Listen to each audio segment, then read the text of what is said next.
So was Wayne Rooney's latest celebration the best Premier League celebration we've seen in history? There has been tons, but we're going to talk and give you a little bit of background of what happened. So Wayne Rooney was involved in some video, whether it was fake or not. I think it looks kind of set up. It was hilarious, don't get me wrong, with Phil Bardsley when they were toying around with a pair of boxing gloves. Bardsley lands one on his chin. The way Rooney fell was just a straight back fall. It was very well planned. It probably hurt him when he landed on the ground, but it emerged around and everyone thought it was a serious video that Wayne Rooney was actually knocked out, even though Bardsley's wife came out and tweeted, "Oh, you didn't see the next 2 minutes where he stood up and they were laughing and joking." So Wayne Rooney, obviously light-hearted guy. He's had many moments very similar to this. He likes to make fun of what the papers print about him, and after he scored the third goal, a great goal against Tottenham, he'd had a little 1-2 combination and then landed flat on his arse on the field, and it was a fantastic celebration. I thought it was hilarious to watch, and it rounded out an amazing day for Manchester United, to be honest. I'm going to go into their performance a little bit.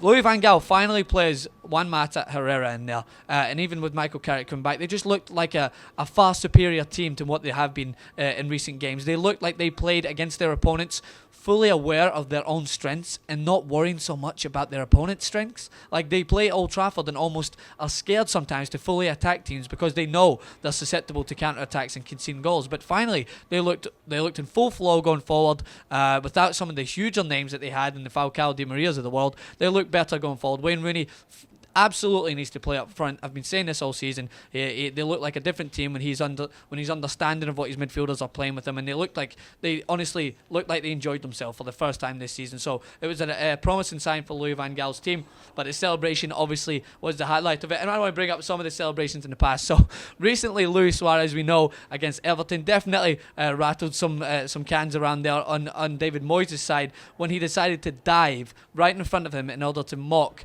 the comments that Moyes made about him diving consistently. So that was a funny celebration, a little more controversial than Wayne Rooney's.